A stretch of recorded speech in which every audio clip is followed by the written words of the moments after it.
Hi, folks. Welcome down to Heard It on the X, the East Coast premier music talk show. My name is Rich Rogan-Moser. As always, Joshua the Doctor with me. Hello. Very sad news. Sad news that came in yesterday. Came in early yesterday evening. Whitney Houston passed away at the age of 48. I didn't know she was only 48. 48 years old, yeah. Pretty sad. Pretty sad day for the music industry. Coming in, obviously, with I Will Always Love You, which is a brilliant rendition of that song that she did. It might be one of the most perfect vocal parts I've ever heard in my life. That song was actually written, a lot of people don't know this, by Dolly Parton, of all people. And I think Dolly put it on an album in '74. I think it was on the same album with Jolene, as a matter of fact. So it's an amazing cover of a song that she did. One interesting fact about that song is I think it went to #1 in 68 countries. The song I Will Always Love You and her version of it. Tonight's Grammy show's going to be at 8 o'clock. There's going to be, I'm sure, a ton of stuff about it. Right now we have some breaking news on what's going on. Just to fill you in on what's going on in the Whitney Houston thing, Joshua's got some news for you. Yeah, early reports this morning were saying that she was found dead in her bathtub and that she was taking prescription Xanax and that there was also alcohol involved. But Bobby Brown, who last night went on with his show after the news came out, is now skipping his show tonight to be with his daughter, who is also now in the hospital. The story that came out is she died at the Beverly Hills Hilton. She was with her hairdressers, her bodyguard, went in, took a bath, was in the bathtub, in the bathroom for a really, really long time, in excess of an hour. Initial reports said the female hairdressers had knocked on the door, people had knocked on the door, bodyguard knocked on the door, female hairdresser went in.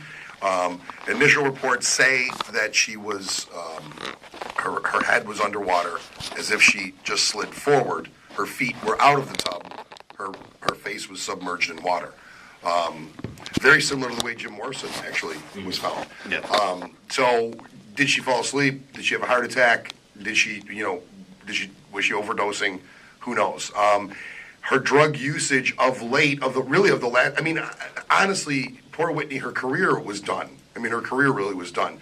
2010, I think it was, she came out with that album, did a tour, and the tour was just awful by all accounts. People were actually asking for their money back, saying that she wasn't prepared to sing live. There were reports that maybe her drug use had damaged her voice permanently, which I doubt that. I don't think she ever stopped doing drugs. It is kind of ironic. Bobby Brown is, the person that's most associated with, introducing her to this world of drugs. They've been divorced for a little bit now, and he seems to be, I don't know if he's clean, and I haven't seen him in an interview, and if he is clean, he'll probably relapse now, but it's just kind of ironic that Whitney's the one that passes away, don't you feel? And she certainly, the one thing I noticed with these modern drugs, it's a lot different than the 60s and the 70s, and I was talking to somebody earlier today about it.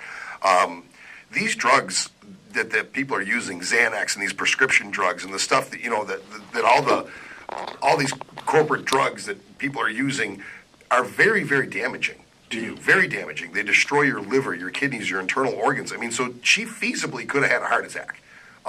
She really could have. And it could have been associated to a lot of stress from everything going on. She feasibly could have had a heart attack, as opposed to an overdose. But these prescription, it's a lot different than the days of the Rolling Stones and stuff like that. These drugs, you are not meant to live really, really long doing these amounts of drugs. It's that. And she looked terrible. She looked awful. Yeah, she did over her last few years. And one of the things you said is that the Grammys are tonight, and Jennifer Hudson is scheduled to do a tribute to Whitney Houston tonight. Yeah, Jennifer Hudson and Shaka Khan, I believe, are going to do something. Is Bruce still opening that? What's the story on that? I only knew that Bruce was playing it. We're, of course, talking about Bruce Springsteen. I knew he was playing it. It was announced a little over a week ago. Our biggest fan in the world, Sharon, called us earlier and said that he was scheduled to open it. But I'm not sure if he is still opening it or if that was even ever, set in stone, that Yeah. he was opening it. It's weird because they always do that, though. They have somebody monumental open it, and usually the rest of the show I don't enjoy. Yeah. Usually, I remember one year it was Beyonce and Prince that opened it, and it was just phenomenal. I mean, I don't remember that. it was, I it was don't probably watch 10 the years Grammys ago, that much. 10 years ago, maybe 7 years ago. And you know how Prince is, he locks everything down on the internet, so you can't Yeah. even find a really good. Uh-huh. Was it when Single Ladies first came out? It might have been when Single Ladies first That came was out. not 10 years ago. No, 7 years ago about? No, that was 5 maybe years ago? four or 5 years ago. No, then it wasn't Single Ladies. It was another one of her singles. Look, Maybe that Crazy in Love. I'd probably put that yeah, at that's close. it. Yeah, I'd probably put that at close to because 10 they years. did that in the middle of it. They did that in the middle of it. Yeah, I'd put that at close to 10 years at this point.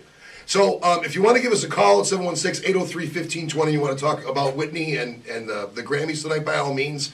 We usually never open the phone lines on this show. We have a ton of stuff going on, but this is pretty serious. And we've lost, another great one, and probably the one that's singly responsible for the last 20 years of female vocalists. Mariah Carey, I'm trying to think, Jennifer Christina Hudson, Aguilera, Christina Aguilera. all of them. They're all products of what Whitney started, and none of them are as talented as Whitney is. I don't feel. What do you think? I think that she was, far and away the best. And like I said, I couldn't believe she was only 48, which would have put her at like 27, when she sang at the Super Bowl. That's another Buffalo connection too. I mean, Yeah. she sang the national anthem at the Like no one else ever did, or no one else ever will. and that is the one that she pre-recorded, I believe. There was a big scandal about that. Oh, really? Yeah, she had pre-recorded that song and actually lip sank it on the performance. But it was her. It was her doing it. Yeah. It's funny. Her recording of that though. Every singer since her has tried to sing it like her and just murders it. Just murders it with the inflection in the voice.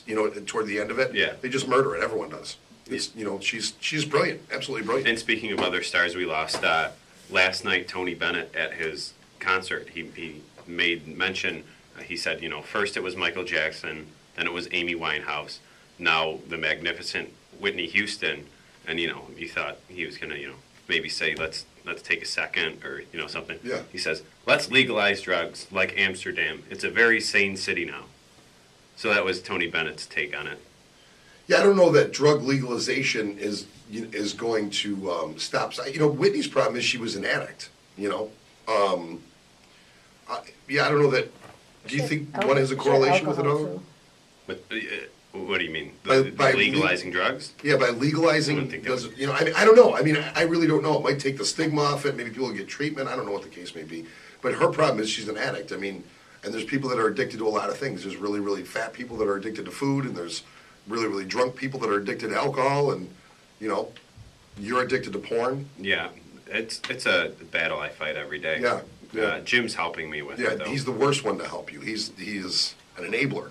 Yeah, he He's is. got apps on his phone for it. He does. His phone is actually Yeah, I have the Pornhub app. our newest sponsor, Pornhub. Pornhub, excellent. We're going to take a small commercial break.